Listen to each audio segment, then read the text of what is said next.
Editing is one of the most important aspects of podcasting. But did you know that 70% of podcasters are making some very simple and basic podcast editing mistakes that practically ruins their show? Want to save your podcast? Then this video is for you. Today I'm going to tell you about 9 most common podcast editing mistakes that you need to absolutely avoid if you want to save your show from a disaster. Hello and welcome back. This is Dilip. If you don't know me, I'm a blogger, podcaster and affiliate marketer. And on this channel, I create a lot of simple, practical and implementable podcasting tips along with a lot of productivity tips, organizational tips and growth hacks that can help you get started with your podcast, with your side hustles and make it a full-time income source. So if you've not subscribed to this channel, then don't forget to subscribe it right away so that you stay updated with all of the latest videos that I release. On to today's topic. Today's topic is a very important aspect of podcasting, which can practically make or break your show. And that is audio editing. Editing can feel like it is a tricky process, but if you can put in a little effort, spend some time to learn some of the basic audio editing techniques, then you can make your audio pop and make even a bad audio an amazing to listen audio. But there are some very common mistakes that most podcasters make just because they are very simple. They tend to ignore them and make these very common mistakes, which ends up in ruining an otherwise well-made podcast. So in this video, I'm going to be talking about 9 such most common podcast editing mistakes that you need to avoid if you don't want to ruin your podcast. And do stay till the end because I'm going to share some very simple podcast editing tips that can help you speeden up the process and save a lot of time in podcast editing. So let's get started. Number 1 is ignoring background noise. Now, background noise is something that even if you try a lot, you might just not be able to avoid completely. There will be an air conditioner's voice or maybe a ceiling fan rotating or some dogs barking in the background. There could be a variety of background noise, and sometimes even if you try your best, you might not be able to avoid all of these background noises. So what I would normally recommend is to record during a quiet period of the day, or sometimes if it is the night time that you prefer recording in, then record during night time. But even if you do that, there will be some ambient noises, some background noises that will still be there in your audio, and you need to remove that background noise. A lot of times, a lot of podcasters ignore this because they think that noise is not that evident and they can just let it stay there. But that's a big mistake. Ensure that you're running a background noise removal using whatever tool you are using to edit your podcast, because that's a very important part of polishing your audio. Number 2, leaving out any filler words. Now, filler words are usually the ums, the ahs, and a lot of you knows, I see. So these are all filler words that we tend to use during our conversation. Practically, it is unavoidable because a lot of us use these very commonly. But when you're recording your podcast audio, it is recommended that you carefully ensure that you're not using a lot of these. Try to avoid them as much as possible. But in a scenario where you are not able to avoid a lot of these filler words, ensure that you're editing out and removing these filler words when you're editing your podcast audio. Now, if you're editing your podcast audio in a normal DAW or a normal audio editing software like that of Audacity, then it can be very tricky to remove all of these filler words. But if you're using an editing tool like that of Descript, then removing the filler words is pretty easy. All that you need to do is just click on remove filler words and Descript will do the rest. I recommend using Descript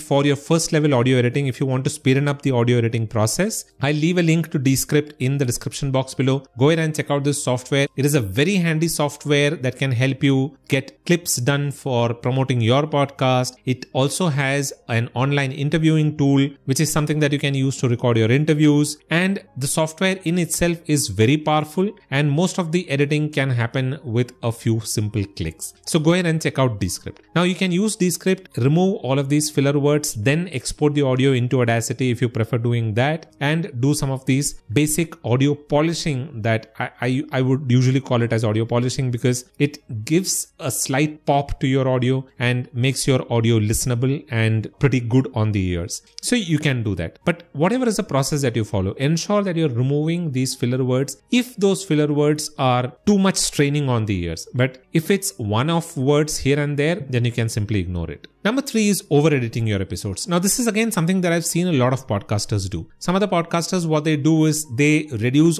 all of the pauses that are there in between. They cut some of these words in such a way that the ending of these words often get removed. And when you over-edit your podcast episodes, what happens is that the audio sounds a lot robotic. Now, that tight editing can actually work for social media because there the attention spans are pretty low. But when it comes to podcast where people want to listen to your conversation and they want the audio to be listenable and good on their ears, I don't recommend over editing your podcast episode. Don't edit your podcast so tightly that it starts to sound robotic. Edit it in a normal way so that the conversation sounds normal and you leave some of the pauses in there so that it sounds natural. Number 4 is inconsistent audio levels. Now, this is particularly in case of interviews because there will be two people talking, and if you're recording online interviews, there will be the guest on the other side who might have a different microphone which is set at a different level. Your audio might be at a different level. So when you're mixing both of these audio and publishing your podcast, there is a possibility that these two audios might be at two different levels. So for the listener, it will be a lot of strain on their ears. So what you can do, or what you should do ideally, is to level these audios. And it's not that difficult. It's a simple click of one option on Audacity and you can level the audio. But irrespective of what software you're using, ensure that you're leveling your audio and ensure that you're doing it if you're recording an interview. And specifically if you're recording an interview online, ensure that you're leveling out the audio so that the audio is listenable and is easy on the ears for your listener. Number 5 is misusing music and sound effects. Now,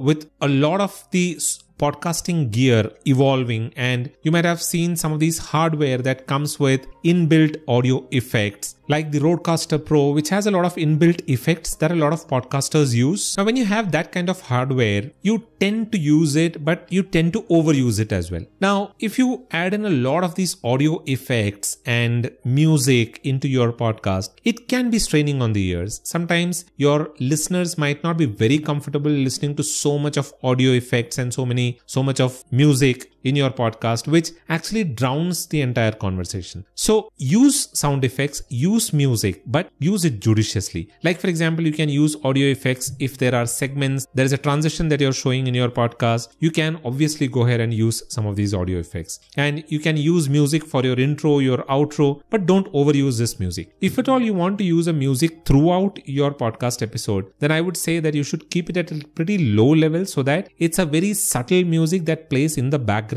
and it doesn't really disrupt the conversation that is happening, and it doesn't really impact the listenability of the audio from a listener's perspective. So ensure that you're using audio effects and music judiciously. Number 6, which is a very critical aspect, which is avoiding the proof listen. Now, a proof listen is listening to your audio after you've finished editing your podcast. Now, why do you have to listen to your audio after you've finished editing your podcast? It is to catch some of these misses that would have happened while you are editing your podcast in the first go. And this is normal and it happens. A lot of times we tend to miss some mistakes in the audio, or there will be some filler words that we missed, or some mistakes that somebody spoke. It's normal. It'll be there. Proof listening to your audio will help ensure removing all of this. So don't skip proof listening. Ensure that you're listening to your edited podcast once you've completed the editing. Just go through it once just to ensure that everything is okay and all the editing is right. There is nothing that you missed out on. So don't skip proof listening. Number 7, poor editing of intros and outros. Now, I've seen some of these podcasters using pretty long intros, which at times can feel a little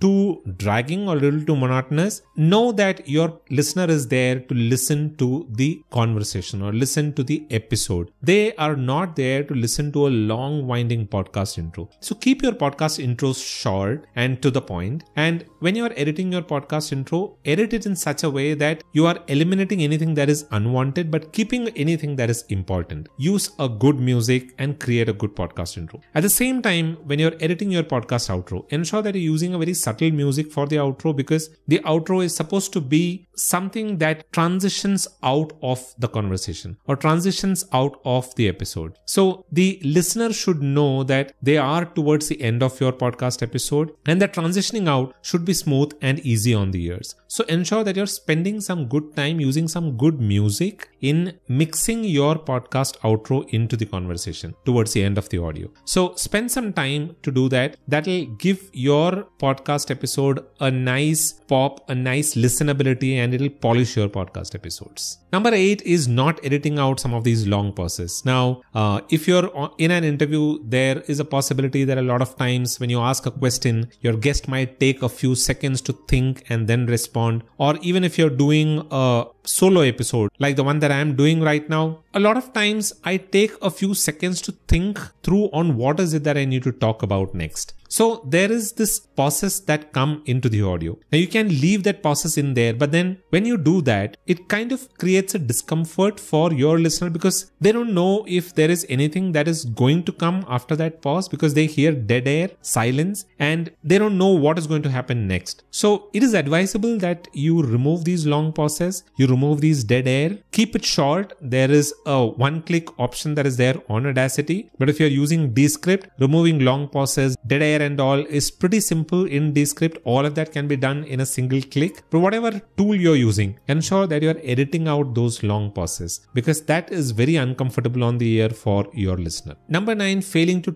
trim some of these off-topic tangents. Now, when I recorded this particular episode, there were a lot of times where I went a little overboard in terms of the conversation because I was diverting from the topic that I was talking about. Now, if you keep that topic in there, your podcast becomes unnecessarily lengthy and it can become a little too boring and monotonous for your listener. And that topic is not relevant to what you're talking about. So there is no point keeping that topic in there. So ensure that you're trimming those off-tangent discussions. And this happens a lot when you're interviewing somebody, because those interview conversations might just go off topic and there will be some other things that you discuss during the conversation. You would not want to interrupt your guest there. So those conversations tend to go a little longer. So in those situations, it is important that you trim them off in post-processing when you're editing your audio. But ensure that you're doing that. Don't create an unnecessarily lengthy podcast episode that is boring and doesn't provide value to your listeners. Those were the 9 most common podcast editing mistakes that most podcasters do. Now, if I were to pick one of them, it'll be the first one, which is removal of background noise, which is the most important and the most critical one.